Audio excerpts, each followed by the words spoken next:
Oh,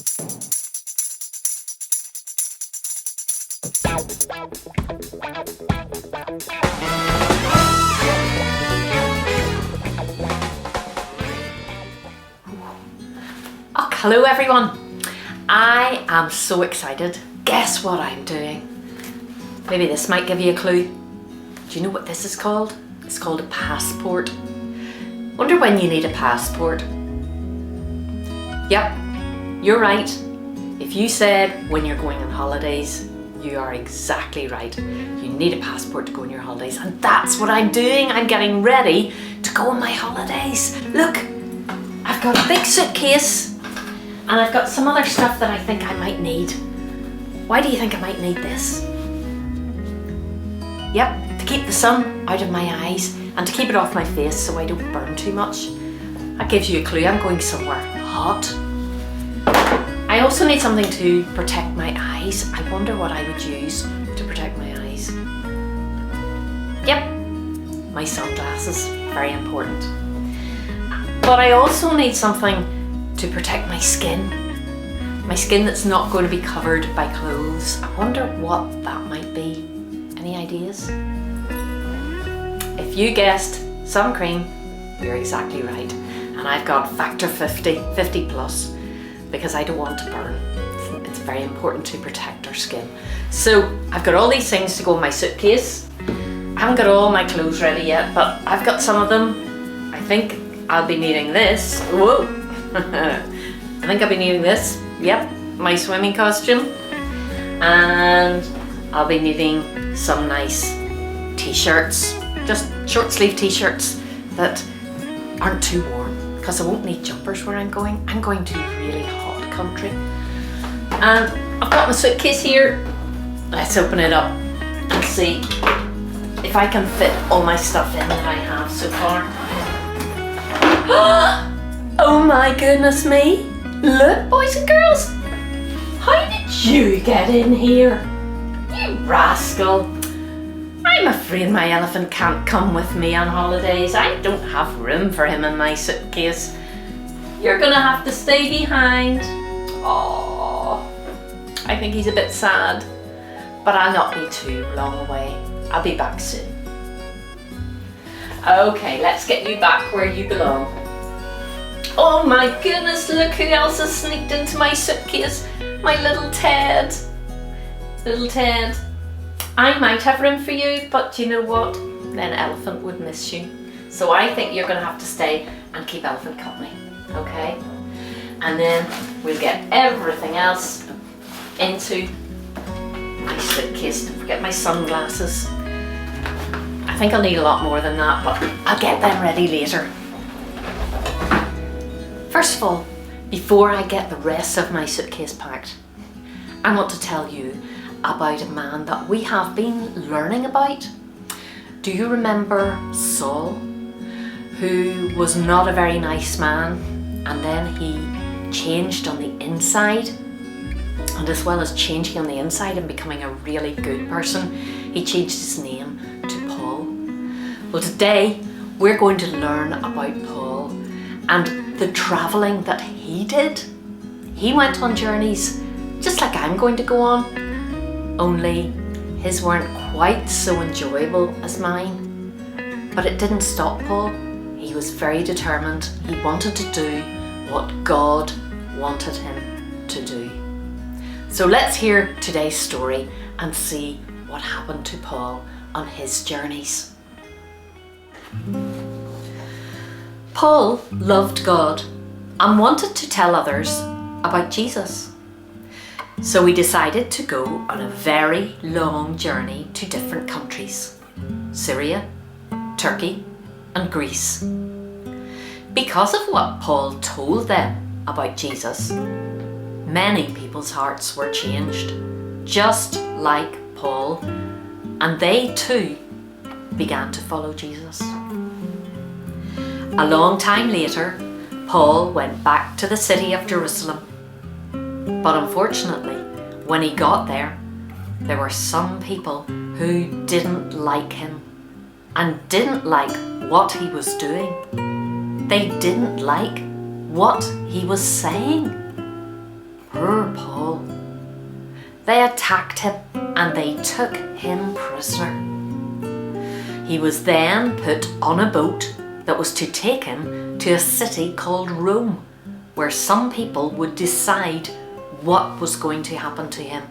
Well, the boat trip was very slow because it was a stormy season. Paul told all the people on the boat, "You should wait until the stormy season is over." But the captain of the boat decided to sail anyway. Well, there was a huge storm.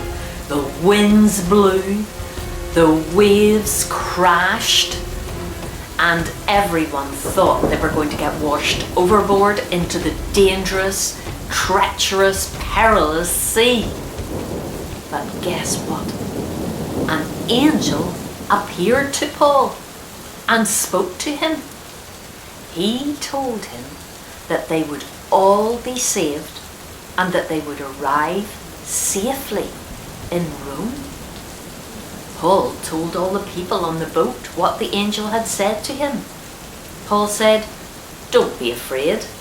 Although you should have listened to me and not sailed during the stormy season, God is going to protect us and keep us safe.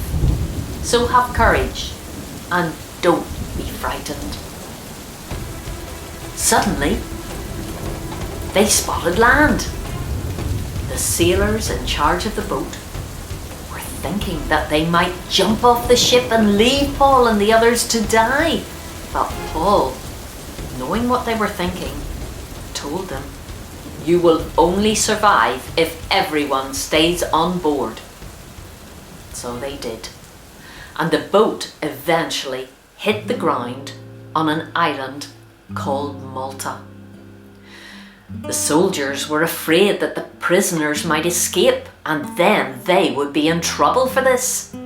So they thought that what they should do would be to kill the prisoners. But the commander in charge said, "No, they will not be killed. I wish to keep Paul alive." So, what Paul told them came true.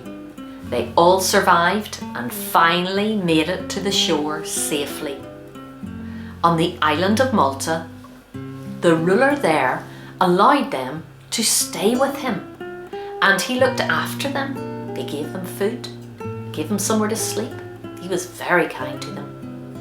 And while they were there, the ruler's father was very sick. And so Paul said, "Please, let me pray for him." Well, when Paul prayed, the man was healed and the sickness left him. Well, everyone on the island was amazed and more people wanted to be prayed for. But eventually they had to leave to make their way to Rome. Once in Rome, because Paul was still a prisoner, he was chained in a house. But he didn't give up wanting to share his love for God. So he spent his time writing letters to teach the new churches all around the world. These letters are in the Bible that we read today.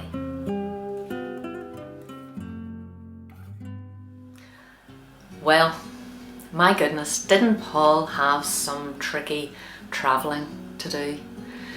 He had lots of troubles that he faced on his journeys. I hope I don't have those. First of all, he was taken prisoner for talking about Jesus and for sharing the good news of Jesus. And then they wanted to take him to Rome, where he was going to be tried. He was going to be judged and they were going to decide what to do with him. And on the boat to Rome, of course, there was that terrible storm. But all along, Paul listened to God and he knew that God was going to protect him, that God would reward his faithfulness to him, and he would make sure that he made it alive. And you see, whenever he did eventually get there, get to Rome. He was still a prisoner, but you know, Paul never let that stop him spreading the good news of Jesus. In fact, while he was in chains, he sat and he wrote letters to all the churches so that he could continue, even while he was in chains, even while he was locked up, he could continue to spread the good news. What an amazing man Paul was. I think we can learn from that. Even when we're going through tricky, tough situations, we've got to remember that God is always with us and He wants us to look to Him. He wants us to reach out to Him. Boys and girls, thank you for listening. I hope you enjoyed it. Take care, and I'll see you again very soon.